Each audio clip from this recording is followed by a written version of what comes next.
Hi, my name is Puha. I go to DePauw University in Indiana. I'm a conflict studies major. Um, this year I'm a senior, but last fall of 2012 I went to Kunming, China, in the Yunnan province to through SIT to study abroad. I'm a first generation college student and a second generation Hmong American student, and so um, today I'm going to tell you a little bit about my complex background and how I overcame certain barriers to studying abroad. Um, so, one of the major things, one of the major barriers before going to China to study abroad was um, even just getting permission from my parents to study abroad. Um, I When I first came to DePauw as a first year student, I knew that I wanted to travel. And luckily for me, DePauw is a university that is known for studying abroad or winter term programs. And so my sophomore year, as I started preparing my application to study abroad, I gave my parents a phone call and I brought it up to them that I wanted to study abroad. Um, I tried introducing it in such a way that they would understand, but to my parents, um, being former refugees um, and not really speaking English, to them, the idea of just going outside of the country was the unthinkable. They To them it was like, what are you thinking? Why are you doing that? And so basically I got a no. They wouldn't even try to listen to what I had to say about the different benefits to studying abroad, how that could help me in the long run, academically, how studying abroad would help me. They just said no. And for me, that was very disheartening because um, I wanted to study abroad. This was something I wanted to do, and not having the support from my parents was um, was very saddening. And I think I kept being persistent, and I found these different resources that I thought maybe my parents were worried about financially. For sure, they were worried about not being able to afford the costs, um, and I was able to, even though my parents didn't identify for me what these reasons were that they would not let me study abroad. I had to figure it out myself what these reasons were by talking to family members um, and talking to people who were such as like the study abroad advisors here at my university about different challenges that people before me have faced in maybe a similar situation where parents would not approve of their students or their child going abroad. And so I I implicitly figured out what why my parents would not let me go, and one one major reason was that um, as a second generation Hmong American, my parents are former refugees who came to the U.S. after the Vietnam War, and for them, going back abroad was like going back into going back to war or putting myself in a dangerous situation.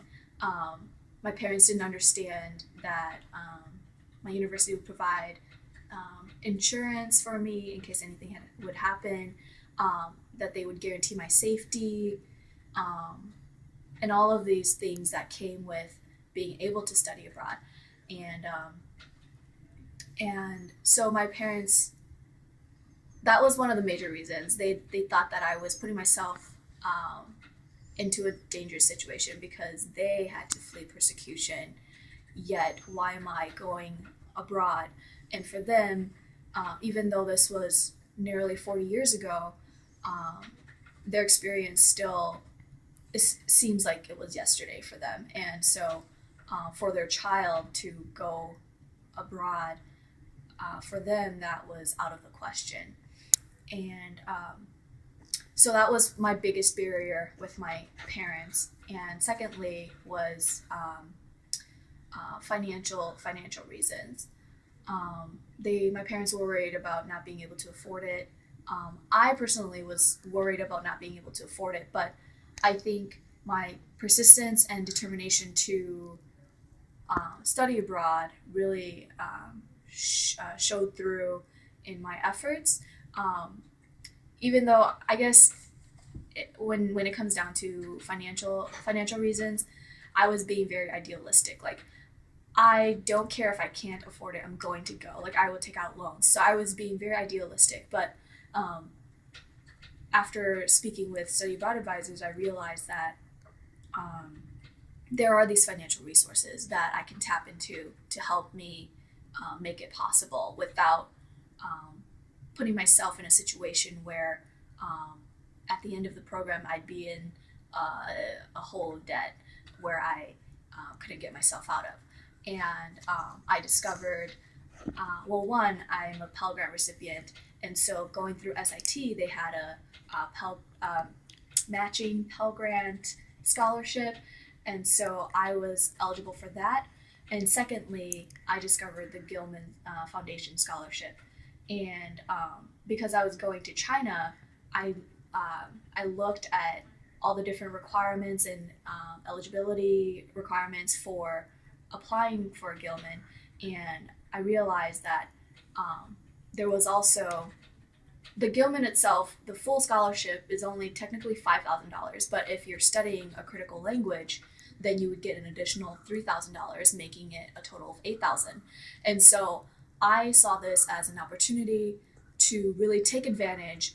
And even though the Gilman is a nationally competitive scholarship funded by the U.S. State Department, I realized that, hey, I've got a story to share, and even though it might be a long shot, I'm going to apply and just see if I'll get it. And although I was still pretty idealistic in basing my a lot of my decision to study abroad, I based a lot of it on the Gilman scholarship. I think just being hopeful and just being hopeful that maybe I can get the scholarship, that study abroad is going to be possible. I think that really helped me kind of carry me through this whole pre-departure process. And I think when you're struggling with such pre-departure barriers, that making sure that you continue to be persistent and determined in what you want to do, I think that will make the process a lot easier and much more tolerable. And yeah, because I would say for me, my parents really was the pushback. I had the support of all my faculty, my friends, study abroad advisors, and even my siblings. But at the end of the day, it was my parents whose consent was what I was looking for. So aside from these barriers that I was able to overcome, I was able to get the Gilman scholarship, the full $8,000 scholarship, and that virtually covered everything. I didn't have to pay for anything, and I had an amazing experience with SIT in Kunming. Some of the great things that I did on this program included trying all the different foods. I'm a big foodie, and so I ate whatever, and Usually, for example, in the pre-departure orientation that we have at our university, um, our study abroad advisors usually warn us that, oh, you want to be wary of the street food, but I went against that.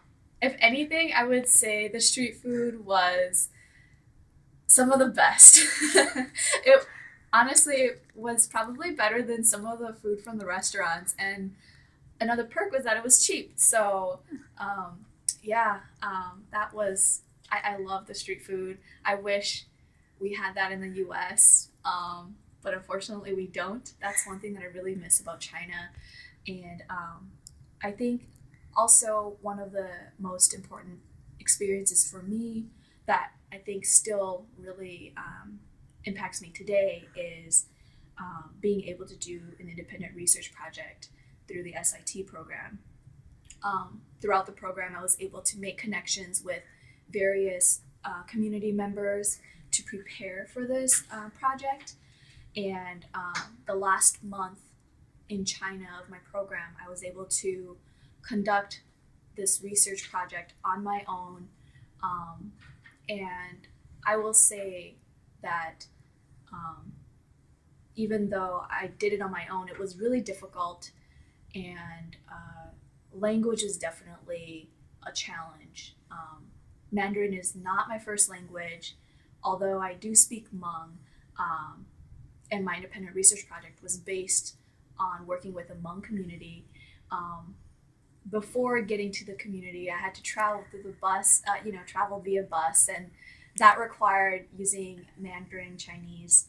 And even though I had taken extensive or intense Mandarin Chinese classes, um, I don't think I was prepared to go out on my own to um, really utilize these language skills that I had been learning prior to this project.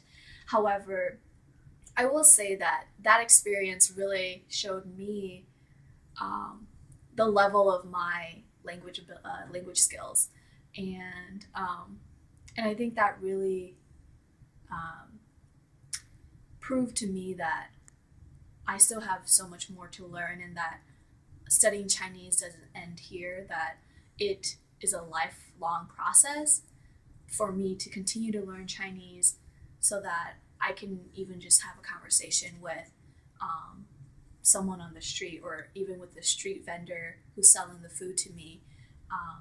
Because I mean, for one, because okay, going back to um, the street vendor, one of the projects that I had to do during my study abroad experience was that I had to do a small project that involved me speaking with a local person to kind of tell me their life story.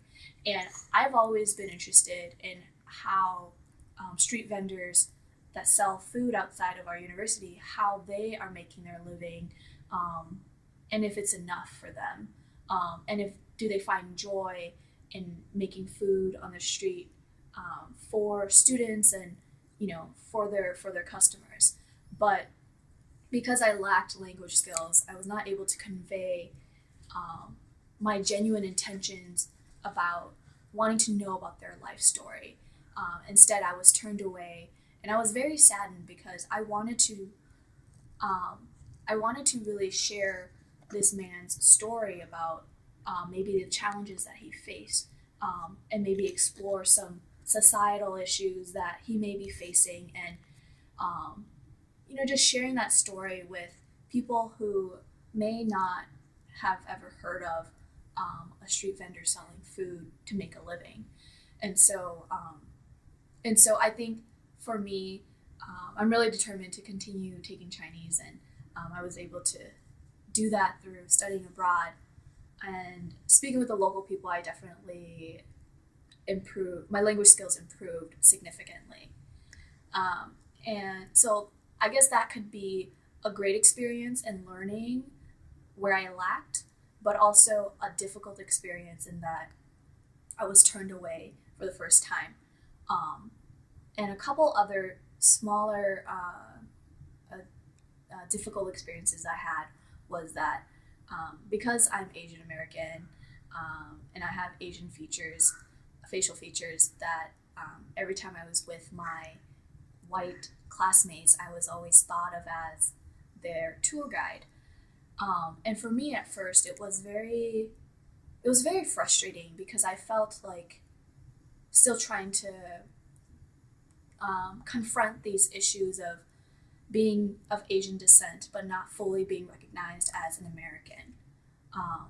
And I know these are some of the issues that we face as Asian Americans in the U.S. that we may not necessarily be viewed fully as Americans. And for me, having that knowledge and that background or that experience in the United States, going to China with the expectation that I was going to be accepted, that I am an American, I did not see that, or I did not experience that when I was in China as well. And so it was very disheartening to feel the same way, going to a different country but still feeling like I was not an American. People questioning my citizenship because I did not look American, and so really questioning, well, what is an American? And I think throughout the study abroad experience, I was able to see that being frustrated and not necessarily angry at the people, but angry at the fact that I was not seen as an American, was not a very productive way of approaching this issue. And I think throughout this study abroad experience, I was able to put aside those that angst and really use it in a productive way by educating the local people that there are Americans who do not necessarily have to be Caucasian or African American to be considered an American, and educating them about immigration patterns that happen and these bigger issues that exceed domestic issues that happen.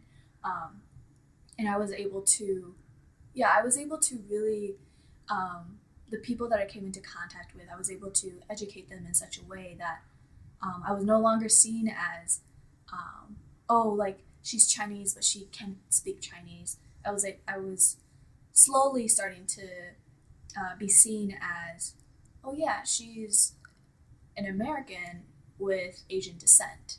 And so I think the study abroad experience really transformed me in such a way that rather than using anger as a means to express my experience, I used it in a much more productive way through education. So wrapping this up, some advice that I would give to students who are looking towards studying abroad, who feel as though they may not have access to the resources to do so. One advice I would give is that ask questions, ask anybody, and be persistent in it, because when you know what you want, you will find a way to get there, and really just being determined in getting to that goal. And I think also, if you are a first generation college student or a second generation Hmong American like me, or if you come from a background that your parents are not native English speakers, that and it's difficult for you to explain to them the benefits of studying abroad, that you seek out third parties who may be in your community that your parents may trust, that can help them understand the benefits of studying abroad.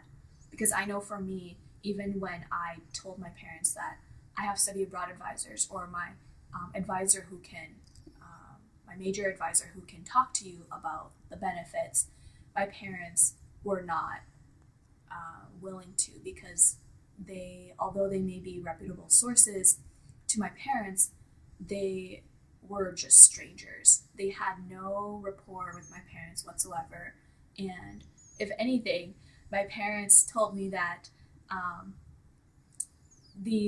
that I would be lying to them, that these people may or may not be reputable sources. And so with this cultural difference, I would say that seek out a community member who your parents trust, because this way they can help your parents to better understand why studying abroad is crucial to an undergraduate education, and the just how much you can learn from it, and how you can really benefit and become a global citizen, essentially. And another advice would be if your parents do not speak English fluently, and you want to present them with information about studying abroad, to perhaps become the translator of these materials to help your parents understand. So that's my little story about studying abroad, and and I hope that you really give study abroad a chance, because a lot of my friends tell me that I'm no longer the person that I once was. Although I still have some of those characteristics, I've transformed for the better, and I can recognize that myself. So I would say give it a shot.